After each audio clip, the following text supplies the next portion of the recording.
Nice little peek to the music there, just to remind everyone that they're listening to us. This is Andy coming to you from the United Kingdom. And a little bit more awake than I was a moment ago. This is Scott coming to you from Toronto.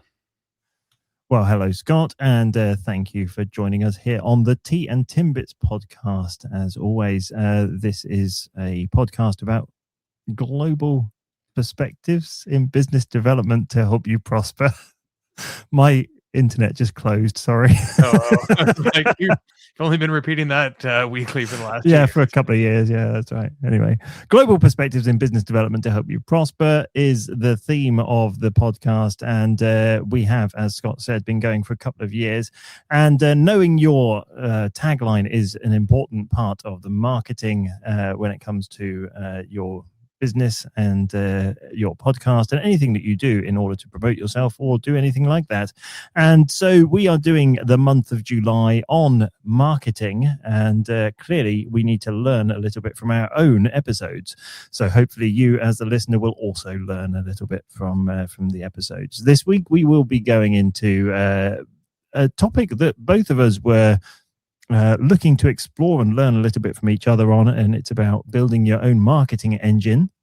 But before we get into that, Scott, do you have a story for us this week? Oh, well, actually, I do, Andy. Thanks for asking. Quick context there before we started recording. I was telling Andy a story that I didn't think had anything to do with anything our listeners would care about. And Andy said, well, that's a great story. Or you should have just told me that when we hit record. So did you know, I mean, now Andy knows the story, but did you know that smoke detectors expire? Andy did not know this. And I still find it fascinating that that's the case, and I didn't know that. You know, I've been familiar with smoke detectors in my life for as long as I can remember, but I didn't know they expired. I know that sometimes the batteries run out and they make strange noises in the middle of the night, but other than that, I had no experience. Well, I guess the components inside them can only reliably detect what they need to be detecting for at least 10 years or so. And so based on the brand, I'm sure it's a little bit different. I don't know. Or maybe even based on the country. Who knows? Maybe they don't expire in the United Kingdom. You figured this out, but they do in Canada. So I have fancy smoke detectors. They're all connected to each other. It actually helps turn the furnace on and off when it knows nobody's home. And it's got a little night light in it when you walk by, and it can, show up on my app and all the rest. And so the other night I was lying in bed. It was about midnight. I was watching TV, just kind of still winding down. And the smoke detector goes, "This smoke detector is going to expire. Please address this immediately." And I was like, okay, or something to that effect. Like very loud voice, midnight. And I'm like, whoa, that's good to know. And assuming it was like a single alert. And so 5 minutes later, the same, voice announcement comes, and I'm like, okay, well, that's annoying. And I pull up the app on my phone, and yeah, there's a notice in there too that says, in about a month, this thing's going to expire. And I was like, okay, well, that's a month from now. So sure, I've got some time to deal with this. And I go continue watching TV, but there's no ability to suppress the notification or like acknowledge that I'm going to address this. And I'm just sort of assuming that this is kind of like a couple of but no, for like the next half an hour, every 5 minutes, the smoke detector makes the same announcement. And it's just me and my son at home this weekend. And so I was not really concerned about it waking up too many people. And I just kind of figured like eventually this is just going to stop making this announcement, let alone at like freaking midnight. So, half an hour goes by and I'm like, okay, well, I'm not going to rely on waiting anymore. And I get out of bed and I pull the thing down off the ceiling and I remove the batteries and I leave it on the counter. So yes, it has definitely expired because it is now completely ineffective. Why is that relevant to a business development podcast? Well, as you pointed out, and we quickly chatted about before hitting record, there's a whole entire customer experience around what I just described. You might feel like you're being kept very safe, but that is not the way to accomplish that objective without sort of thinking through those scenarios, not, making sure you're not going to be interrupted in the middle of the night, things like that. It was a really underwhelming outcome. Suffice to say, I did replace it with a different brand, a different actual device this time. Even though I'm probably not going to need to replace this one for another 10 years. We'll see if it provides me with any annoying Start shouting at you in the middle of the night. wake in the middle of the night. How bizarre. And that's the strange thing as well, because it's got the app, that's kind of the customer interaction thing. Right. It's adding value, put a notification on there, ping that up, let you know. And then if it gets close to it, then maybe make a little bit of a noise just to a little bit more, give you something to acknowledge. But clearly they made this 10 years ago and they didn't think about it. I mean, they can update the app anytime. But when it actually detects smoke, I can go onto the app and say silent because I burnt toast. Like I can silence a freaking smoke alarm. Why can't I silence a warning that it's going to expire? I mean, oops. Crazy. Yeah. Crazy. Well, we will now continue with the month's theme, and that is building your own marketing engine. And the context of that, I think we're going to figure out as we go through it. But to me, and I don't know what you were thinking when you heard that, but to me, a marketing engine sounds like the thing that's driving the business forward. So it's the thing that's got the momentum. It's got the drive. The thing to take the business forward. So it's kind of marketing proactively, not waiting for the company to give you permission, not waiting to be told, oh, we need to do this type of marketing, we need to do it in this way. It's when the marketing department or whoever creates a marketing platform, a marketing collateral, marketing strategy that is there to actually drive the business forward and achieve the company's goals, or support the company in achieving its goals through the marketing engine.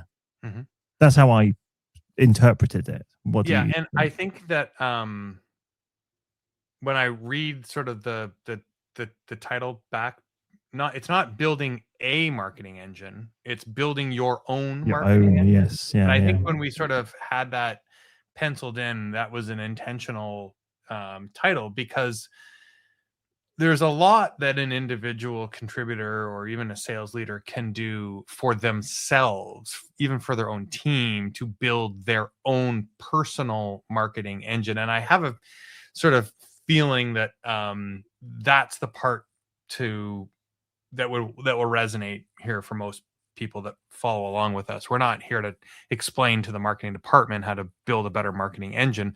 We're here to talk to business development individuals and sales professionals and business growth leaders about what they can be doing to have something working for them in their own activity and execution, and maybe sort of the local ecosystem surrounding the individual as well. But I think that's part of the problem, isn't it? Is that because the marketing department don't always take that proactive approach of developing a marketing engine for the business, it leaves the the sales and wider commercial department with a need to be able to do it themselves. And that's kind of what we're focusing on, I think, a lot. But I don't think we should dismiss, any of our colleagues who have a dual role in both sales and marketing, and therefore are having a responsibility over a marketing department, because we want them to also understand the benefit of building this marketing engine for the business and for themselves. And coming back to what you're saying, though, I think having an individual marketing engine for your strategy, for your area, for your goals is also incredibly important at the individual level, not just at the department level or the overall business level. Yeah, and I mean, I know marketing departments who work really well, and they recognize that they're set up to serve the revenue objectives of the organization, and they should be very tightly aligned with the way that they can support the sales department. That's seems to me very strange if you don't do it that way. Similarly, the sales department needs to be pretty clear about what resources it's missing and can be valuable to have from the marketing department to support the activities and situations that it's finding itself in. And there should be a very tight symbiosis there. I have met business leaders who have completely shut down their marketing departments. And I have met businesses where in the business development activity, the marketing department just seems like it is so far away.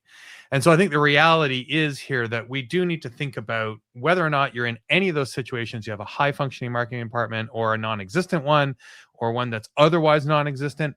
What is it that you need to think about doing to drive more momentum and make things a little bit more effective for yourself?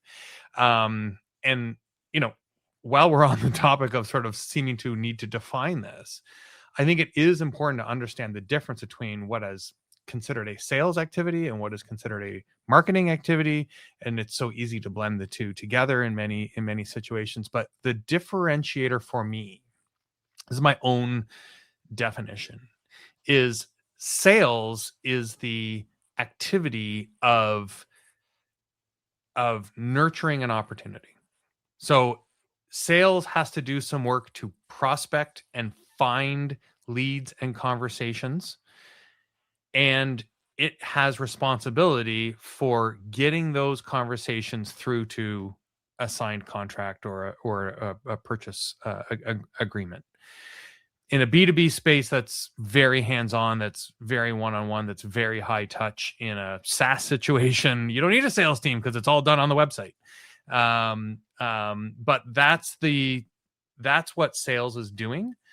Marketing is coming in to help with that top of funnel, make it easier and support that prospecting activity. So that's where the closest overlap is. Sales is doing their own things. They're doing outreach. They're showing up at events. But if there isn't a tight alignment with marketing, that's not going to be nearly as effective.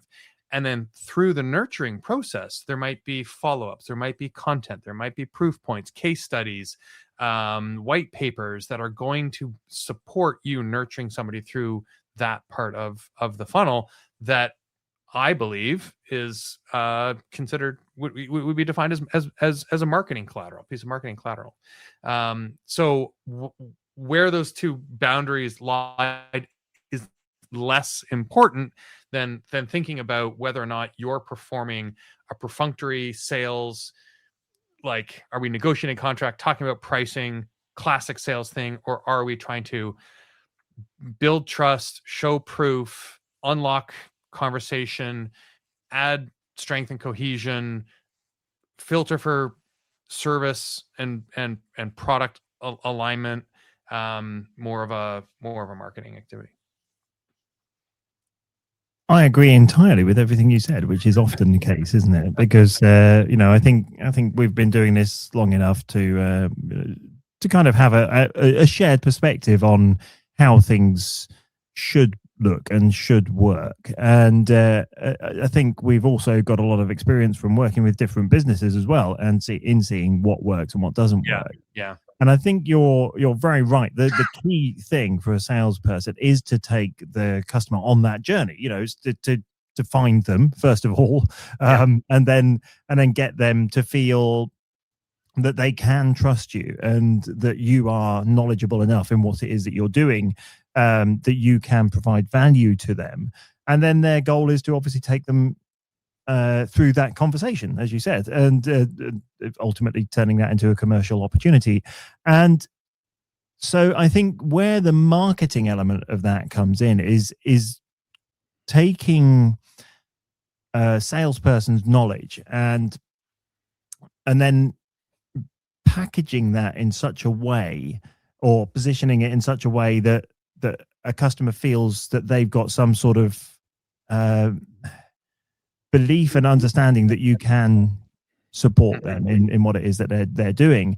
But that can only be done if there's marketing around it, because the marketing is the thing that creates the visibility that allows them to see you, so that they can then go, oh, this person is talking my language. This person understands my business. This person understands the problems that we face in there. So, creating those insights, positioning the salesperson in the right way, and essentially proving their knowledge is of value and able to help them is the thing that's going to lead to those better conversations and those conversations turning into commercial opportunities.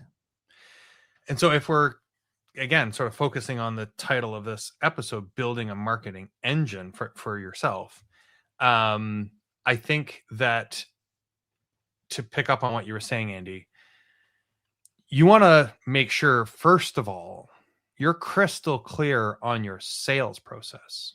And if you need some help on that, go back to our catalog and learn more about sales process. But if you don't have a well-defined sales process, and if you don't understand the steps that you're going through in order to do that nurturing, it is going to be very cavalier, and it's going to be very unstructured, and it's going to be very frustrating, because every single one of those situations is going to be unique, and you're going to need something else, and you're going to be working way harder than you should at getting that to be effective. So if it's not well defined for you, define it at a high sketch kind of resolution. Like, what are the typical conversations or steps that I go through? And then say, what would make me more effective at being able to get from one step to the next?